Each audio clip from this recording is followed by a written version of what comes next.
Hey everybody, it's Chris from One Take coming in to talk about Doge. It's been ripping up today. And that's awesome. I love it.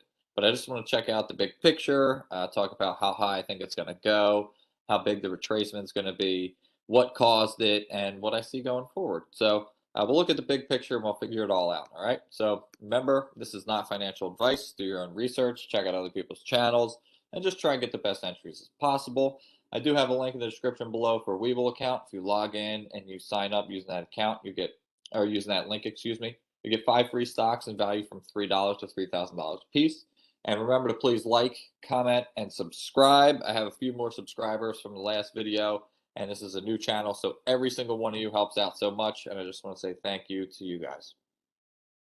All right, so let's talk about Doge. Doge finally ripped all the way down, broke down below the 12.5 that I was saying in my previous videos. You could check that out. I go over in depth Fibonacci on Bitcoin and why I thought that was going to bring Doge down. I also talk about the big picture. I'll bring that up again in a little bit. But if you want to know why I thought Doge was going to go down, check that out. And it did. So Doge did rip down and tried this 12.5, actually broke down and then ripped all the way up. And I want to talk about why it ripped up. Like, what does it matter? So Doge ripped all the way up from 12.2 all the way up to 17 cents. And this happened in a few hours. This was due to Elon Musk acquiring Twitter. He wound up buying Twitter outright today. He did this because he wants to enforce freedom of speech. And but like, what does this have to do with Dogecoin? So previously, he stated that he would make Twitter remove their advertisements because he doesn't really believe in advertisements. He thinks you can get away with like facetious things by using advertisements. So instead of, that takes away revenue from Twitter. So to replenish that, he would make Twitter have a subscription that you would pay monthly. And he said you'd be able to pay Twitter monthly in Dogecoin. So it would be $2 to $3 a month, and you could pay in Doge, which is awesome. Like, that's seriously really great news that adds utility, and it also expands the use to many other individuals. So let's check out what he said right here.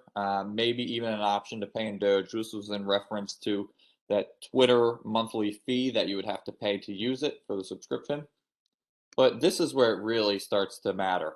So Twitter has 206 million monetizable daily active users. Daily active users, 206 million.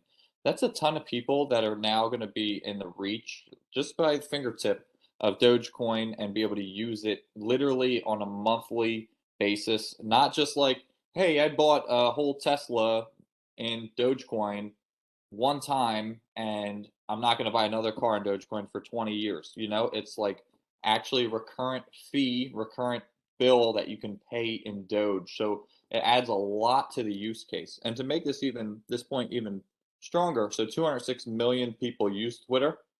How many people own Doge? 4 million people own Doge as it is. But now we're going to expand the use to possibly 206 million. So even if 1% started using it, that's 2 million more people that would use it on a monthly basis. And 2 million more people when we only have 4 million as it is. So that's a 50% gain in just users right there. So this is just, a little bit of round up math, but still, I'm just trying to prove the point that this adds a lot of use and expands the the ability of Doge to a bunch of people that aren't using it right now. So it definitely helps grow the coin. And what I see going forward is I honestly see Doge coming back down. And I'm thinking around the 14 cents mark right now. And that's because of this right here. So we had Doge rip up here. This was because Elon was, he actually bought, 9% of Twitter at the time, and that caused Doge to rip all the way up. And then the next day we had it rip all the way back down even further.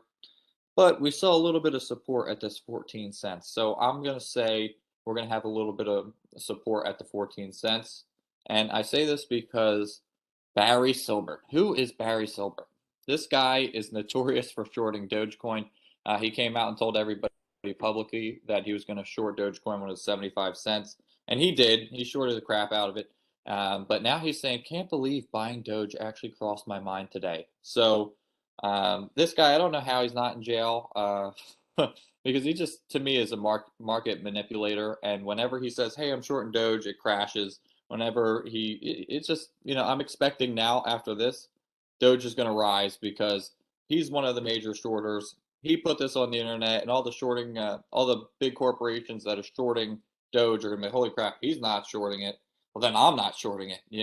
So I think this is going to be the last straw to finally pull off the shorts from Doge, and ultimately we'll see some rise. I was saying in my last video, it's going to take something big to propel Doge out of this consolidation phase. I said we're in this giant consolidation phase, and we've seen it historically with Bitcoin and Ethereum for a year or two.